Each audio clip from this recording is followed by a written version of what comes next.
Assalamualaikum warahmatullahi wabarakatuh. Gazia Iman, berbagi informasi Islami yang insya Allah bermanfaat dunia akhirat.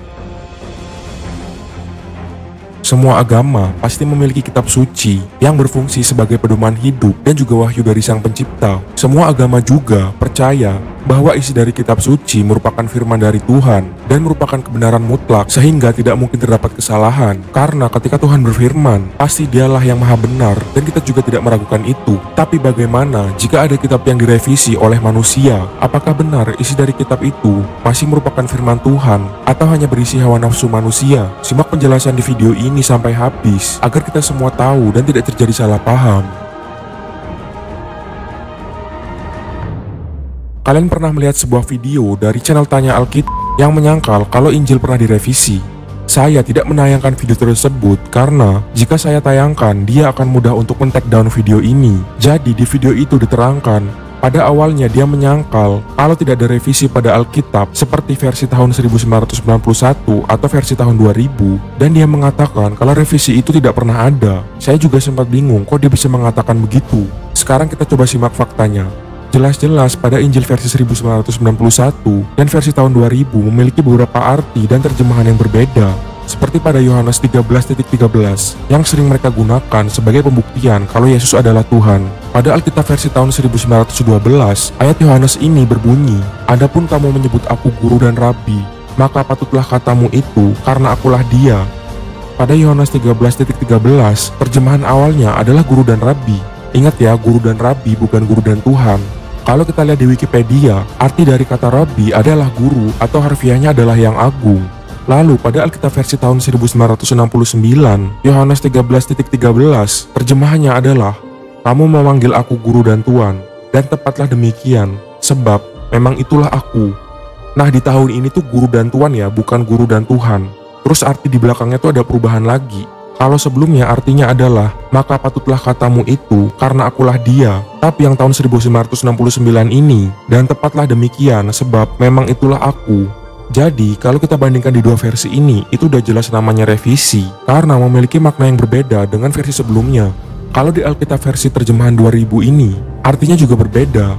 Arti Yohanes 13:13 adalah, "Kamu menyebut aku guru dan junjungan. Memang sepatutnya demikian, karena aku adalah guru dan junjungan." Dari sini juga artinya udah berbeda lagi. Ini juga termasuk revisi. Revisi itu memang perbaikan dan juga bisa merubah makna. Harusnya revisi ini berlaku pada skripsi dan bukan kitab suci, karena kitab suci itu adalah firman Tuhan dan mutlak. Karena kalau kita merevisi firman Tuhan, secara nggak langsung kita itu juga menyalahkan Tuhan.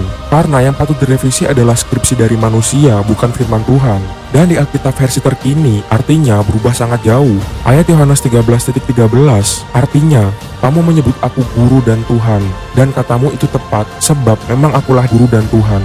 Guru dan Tuhan.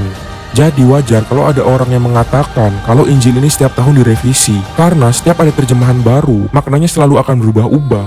Dari kata Rabbi, Tuhan, junjungan, kok bisa jadi kata Tuhan? Itu baru satu makna aja, belum lagi makna-makna yang ada di belakang. Kalau Yohanes 13:13 ini, ayat dalam bahasa Inggrisnya adalah seperti ini.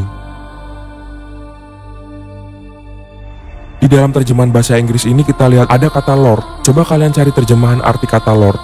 Arti kata ini adalah Tuan, bukan Tuhan. Dan anehnya, Injil terjemahan Indonesia masa kini menerjemahkan kata Lord sebagai Tuhan.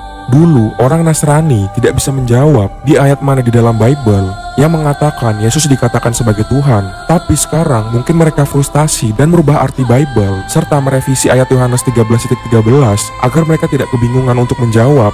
Tapi yang namanya bukti sejarah tidak bisa dihilangkan begitu saja. Si channel Tanya ini juga mengatakan kalau Injil diterjemahkan dengan dua metode, yaitu statis dan dinamis. Tapi fatalnya, cara terjemahan versi Injil saat ini malah tidak sesuai dengan arti asli Yohanes 13:13. Dan lucunya, dia tetap mengatakan kalau Injil nggak pernah direvisi, dan dia menunjukkan arti kata revisi yaitu peninjauan kembali untuk perbaikan. Kalau kalian pernah ngerjain skripsi, pasti kalian pernah ngerasain revisi materi kan? Jadi revisi pada materi skripsi ada beberapa macam. Salah satunya, materinya sebagian besar masih sama, tapi yang lainnya ada perubahan. Jadi Injil itu nggak seketika direvisi saat itu juga karena bisa menimbulkan kecurigaan. Tapi revisinya secara perlahan-lahan. Seperti pada ayat Yohanes, setiap ada versi baru muncul, ayatnya akan selalu berubah-ubah makna. Kata Tuhan di Yohanes 13:13 baru ada di Alkitab versi saat ini, dan orang-orang Kristen dulu masih memakai ayat Yohanes 13:13 yang belum ada kata Tuhannya. Masa setiap tahun arti kata dan terjemahannya berubah-ubah, dan yang namanya melakukan revisi itu perlu pembimbing untuk mengarahkan materinya agar tidak melenceng. Seharusnya jika Bible direvisi, pembimbing yang paling sah adalah Nabi Isa, karena dialah penerima wahyu Allah. Jika kitab suci itu direvisi oleh manusia biasa, maka akibatnya akan sangat fatal, karena makna dan artinya akan berubah sangat jauh. Seperti contoh kasus Tuhan dan Tuhan, sangat jauh artinya karena manusia yang merevisi, dan seorang manusia itu tidak luput dari kesalahan. Makanya kitab mereka harus terus diubah agar sesuai dengan zaman dan sesuai dengan pikiran mereka. Sedangkan Al-Quran adalah kitab sepanjang zaman dan tidak perlu lagi direvisi, karena kitab itu adalah wahyu Tuhan dan bukan hasil pikiran dari manusia. Dia juga bilang kalau perubahan terjemahan bukanlah revisi, karena hanya sekedar perbedaan bahasa saja. Coba dia suruh jawab ayat Yohanes 13:13 ini.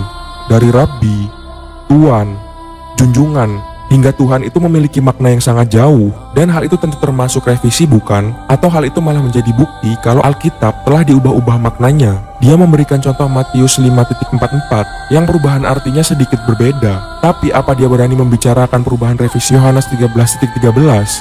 Jadi jawabnya, si tanya ini memang pintar untuk menyusun bahasa dan merangkai kata sehingga mereka dapat menyembunyikan bukti revisi Injil. Tapi sepintar-pintarnya mereka menyembunyikan bahwa Injil tidak direvisi, tapi bukti sudah terlalu banyak. Al-Quran saja yang dari waktu turun hingga saat ini masih sangat murni dan memiliki arti yang sama, masih sering dikatakan palsu oleh oknum-oknum mereka. Dan Al-Quran dikatakan sudah direvisi, padahal ayat itu sama aja dari dulu hingga sekarang. Apalagi kitab mereka yang sudah memiliki arti yang sangat jauh dan berbeda dari makna aslinya. Masihkah mereka bisa menyangkal bukti revisi pada Bible itu? Silahkan Anda menilai sendiri. Allahu a'lam bishawab.